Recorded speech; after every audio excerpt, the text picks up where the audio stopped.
Le plus grand festival africain consacré aux arts et aux spectacles vivants, le Massa, le marché des arts du spectacle d'Abidjan. Le programme de l'édition 2022 a été dévoilé, cap sur les industries culturelles et créatives. Et nous recevons ce soir Patrick Hervé Yapi, directeur du Massa. Bonsoir. Bonsoir, madame. Bienvenue sur le Journal Afrique. Alors pour commencer peut-être, les industries culturelles et créatives, c'est quoi?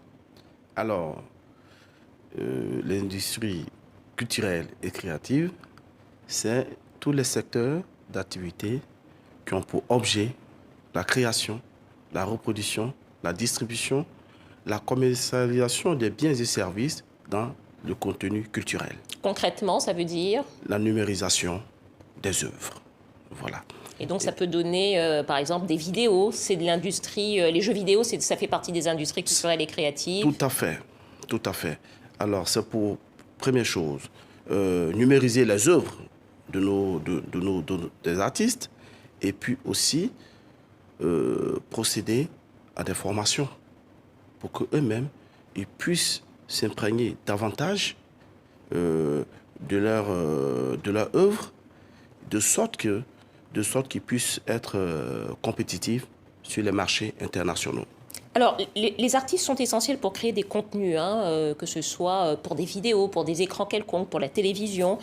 Quelle forme ça peut prendre et comment est-ce que les artistes qui participent au Massa peuvent concrètement participer à de l'industrie culturelle et créative? Alors, merci madame. La première des choses, pour participer au Massa, il faut d'abord candidater. Et après, on fait la sélection. Alors, pour rappel, nous avons fait les sélections au mois de septembre. Sur 801 candidatures, on en a retenu 78, toutes disciplines confondues. Eux là vont passer au marché. Et puis après, puisque le Massa, lors de l'édition, c'est en deux phases, il y a le marché et puis il y a le festival. Le marché, alors tous ceux qui passent au marché seront en présence des experts du monde culturel. Et qu'est-ce qu'ils auront à présenter à ces experts? Leur œuvre. Par exemple? Leur œuvre. Voilà, je veux dire la musique, la danse, le slam. C'est des œuvres qu'ils ont créées, qui ont fait l'objet de candidatures et ces œuvres-là ont été sélectionnées. Alors, c'est pour leur permettre de s'exporter que cette fois, on les met face à des experts, à des bookers, à des acheteurs qui viennent de par le monde entier, de sorte qu'ils puissent présenter leur œuvre. Et puis maintenant, bon, si on a la chance, ben, on signe des contrats, des tournées de façon mondiale. Alors peut-être en quelques mots, ça va être la 12e édition du Massa. Comment est-ce que ça va s'organiser concrètement? Ça va durer une semaine. Qu'est-ce qui va se passer pendant cette semaine? Merci.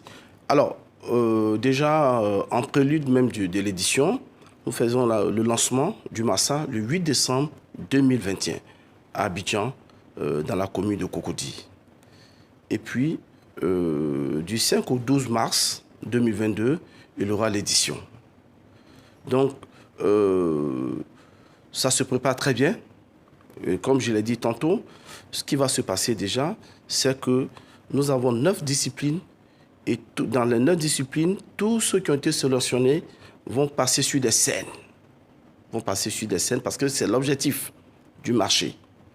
C'est un marché, comme son nom le dit. Il y a l'œuvre et puis il y a les acheteurs. Voilà, ils vont passer sur scène pour pouvoir être vus par les acheteurs. Être vus par les acheteurs. Ensuite, nous l'espérons, faire tourner ces artistes en Afrique et dans le monde. Merci beaucoup. Patrick Hervé Yapi, directeur du Massa, le marché des arts du spectacle d'Abidjan.